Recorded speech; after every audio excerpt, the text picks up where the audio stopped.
All right, on this episode of Bowks Talking Bouts, excited to be talking to an individual with quite the intriguing fight going at Rizin 35.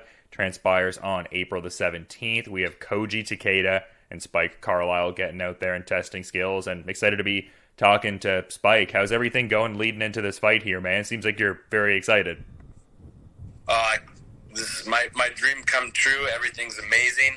Ready to go out there and have a spectacular performance. And I'm curious too because I've seen different articles and stuff like that, and the Japanese MMA fandom seems very pronounced. Like, what was the first entry point kind of moment? Do you remember that at all? Was there a distinct visual? It's like, oh yeah, I saw Kazuyuki Fujita fight so and so. Like, was there a distinct moment where there was that entry point and your passion kind of ignited that you remember at all? Are you talking about for Japanese MMA specifically? Yeah, just like that. Yeah, like pride and different stuff like that. Yeah. Yeah. Oh man, it had to be when there's two moments that stick out when Kevin Randleman played the crap out of Fedor and Fedor Komored him right after, and then also when Rampage did the amazing powerbomb slam on Ricardo Arona. Those two are like, oh, that's. Yeah, and so just right away after that, you were just very intrigued and enamored by the Japanese MMA scene and stuff like that. Like that kind of ignited it. Yeah, and just the whole show. I mean, it was so well put together from the walkouts and just the excitement and the amazing fans over there. I could tell that there's true martial arts, true samurai bushido spirit. This is where it's originated. So I'm here. Yeah, absolutely. And I mean, very fun to see international fighters brought back into the fold. I mean, obviously certain factors, beyond the control with what's going on with the pandemic and how they were handling it and the travel dynamics and stuff like that, but must have, created a level of excitement seeing that open up and just, you can finally get out there and get the wish granted and everything like that, as it were. Amen. Yeah, it's been there's all around the world, there's been hiccups and confusion a little bit with how everything was going to happen with this, but we were patient, and here we are. So, yeah, it seems to be a big card to be a part of, just multiple title fights at the top of it. So I would imagine you'd be excited about that. It seems like it has a certain level of prominence to it. Yes, this is going to be a huge, amazing event. Yeah, is there a certain you talked about some of the presentation aspects of Japanese MMA and some of the performative kind of histrionics and stuff like that. Is there something you're going to indulge in that kind of regard? Obviously not giving away any kind of secrets, but is there something presentation wise you'll be bringing to the fold here that maybe in previous fight iterations, fighting for different promotions, you couldn't have expressed yourself in in terms of the presentation, walking to the ring and everything? Oh yeah, so obviously in the UFC I wasn't able to, but if you look at my amateur career and all my pro career, I always do fun walkouts and stuff like that. So I'll definitely have something it's amazing, but not amazing, just super fun that everyone's gonna enjoy, I'm sure, and will be amazing. And then also the rule set is a little different, and so I think it's even better for my style, and I can't really looking forward to soccer kicking people and kneeing them on the ground. I was going to say, do you curate your camps a little differently, around that kind of rule set? I mean, I guess it'd be kind of hard to, drill certain soccer kicks and things of that nature, but is there, positional, I guess, considerations to the fact that will be, part of the rule set in the upcoming fight? Do you curate the camp a bit differently in that context, or not so much? Oh, yeah, absolutely. There's certain positions that you can totally get away with under the unified rule set that you'll get demolished or obliterated if you try with these rule sets, because like I said, those knees on the ground alone are huge, but then you add in the soccer kicks and the foot stomps, it's a game changer. So yeah, definitely had to like I said, it's good for my style because I'm dominant from these positions, so I can't wait to use some of that fun stuff. Yeah, it's just been fun to see what's been going on the last little while for you. It seems like you were pretty positive, in lieu of what was happening with being a free agent following the UFC tenure, and you were kind of saying oh yeah, it'd be great if I was with Rizin and Bellator and stuff like that. So it seemed like it fell in place pretty perfectly. Can you speak to the feelings with that? Because it seems like there's a lot of gratitude coming off you as you head into this fight here. Yeah, I mean, like it was all meant to be. It feels like to me, I believe I'm here for a bigger reason outside of myself, and the timing is never what we anticipate or want, so to speak, but it is the perfect timing, truly. So I'm happy I was able to stay patient, to persevere, to take things one day at a time, and my dream is coming true as we speak. So yes. Yeah, and with that initial Dan Moret fight, like it seemed like that was like maybe like a one fight sort of deal that kind of manifested into something like multi-fight thereafter. Like when did you, I guess, get word that you would be in more of like a long-term multi-fight agreement with Bellator there? Yeah, so Bellator was interested, obviously, in signing me to a multi-fight deal after the Dan Moret bout, and so we were in negotiations for quite some time, and so thankfully we were able to come to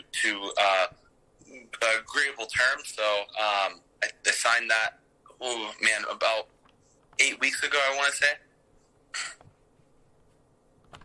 Yeah, and it's a cool dynamic for sure. Like it seems like you're also very much like eyeballing a championship belt within Rizin and everything like that, and some intriguing lightweight bouts on the card to say the least. I mean, we've got the big lightweight title fight rematch there at the top with Roberto Satoshi De Souza and Johnny Case there. Is that a fight you're going to be checking out with like a particular focus on them as like an opponent down the line? Like not saying it would be like the next opponent necessarily, but just I would imagine eyeballing a fight like that would be of great relevance to you.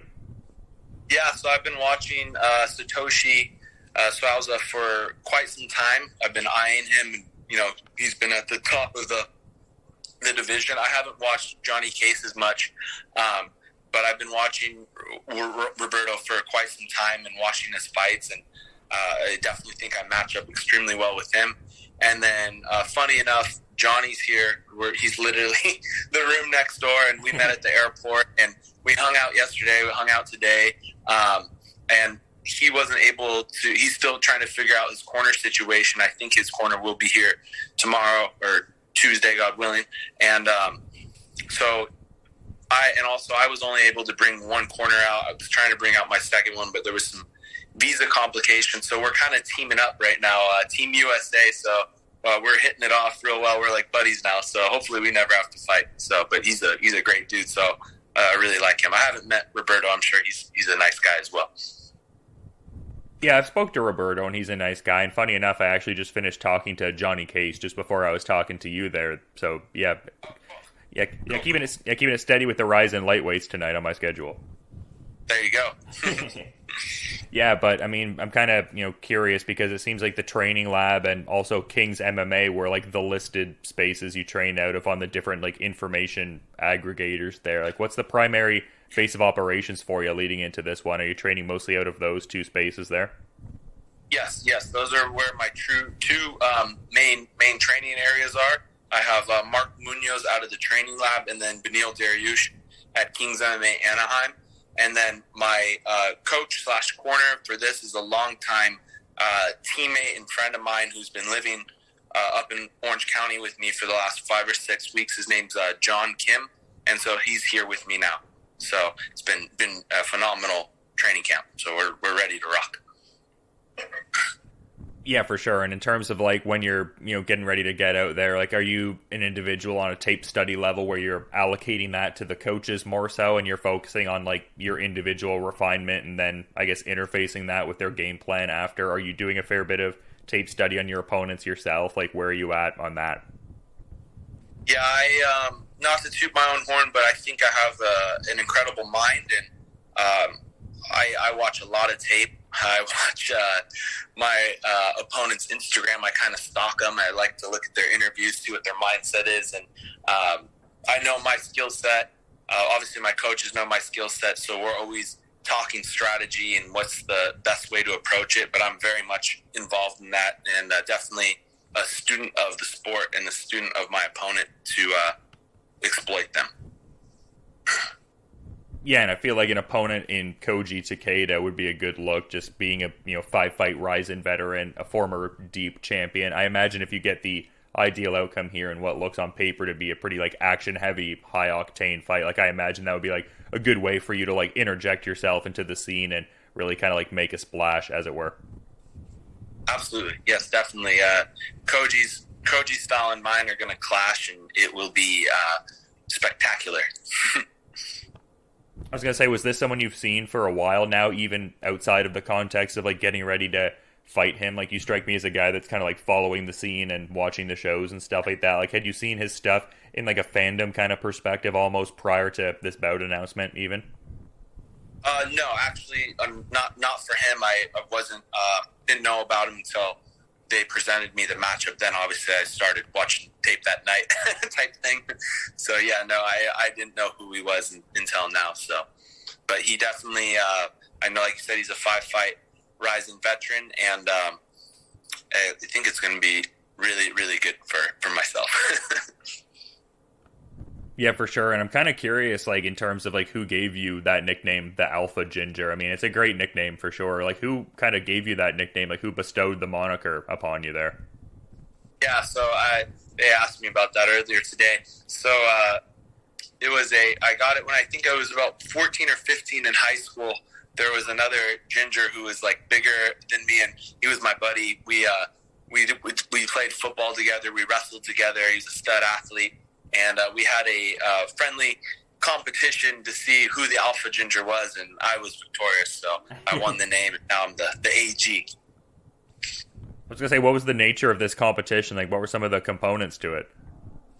Oh yeah, that was the before Jesus Spike, so it wasn't anything appropriate that I'd want to share with the public. Fair enough. Yeah. Well, that's a fun backstory, though, man. I enjoy that for sure. So that kind of carried with you from like the early teenage years, and seemed like a moniker you would kind of add into the fighting there. I guess that kind of like strikes a question here. Like, was the goal always to become a competitive fighter? Like, it seems like the intrigue and like training martial arts was there for a while, but was like the goal always to carry that to like a competitive kind of context as well? Yeah, this has been my dream. Like, I fell in love with Pride at 15. This is it. This is my dream to fight in Japan, to compete in Japan, and this is like everything to me. And in terms of like the schedule divvying up like this calendar year, like how does that work out? Is there like a Rizin fight and then Bellator and then alternating between the two? Do you have a certain like desired strength of schedule and kind of like intersecting between those promotions, like if you had your druthers? Yeah. So, like I said, I'm technically under a contract with both promotions. So, ideally, we focus April 17th. It goes amazing. I'm healthy, and then I'll be able to compete for Bellator next, then back to Rizin, then Bellator, and kind of go back and forth through the both, and become a Rizin world champion and a Bellator world champion. Yeah, that would be incredible, man. So many cool options here ahead of you and stuff like that. So I imagine very excited, and yeah, great time to get to talk to you and get some insights into the career, man. But I do want to be mindful of your time and schedule and everything too. So is there anything you might want to add as a parting thought as we're wrapping things up here, Spike? Just tune in April 17th, 2022. I'm going to be putting on a very memorable, amazing show from the moment I walk out to the end of my post-fight speech, and I'm here to entertain. I'm not just a fighter. I'm not just a martial artist. I'm an entertainer, and I hope you guys enjoy the show, and just stoked to have the opportunity to show you guys my life work. So thank you so much, Dylan. Yeah, no, I appreciate the time, man. And yeah, anyone who's seen you fight can definitely attest to the fact that there's entertainment from bell to bell for sure. So we're looking forward to seeing that in this Koji Takeda fight at Rizin 35. And yeah, thanks so much for coming on the show and giving some great insights, man. Looking forward to peeping this fight here, and you just have a great rest of your day too. Awesome. Thank you, sir. Have a good one, Dylan.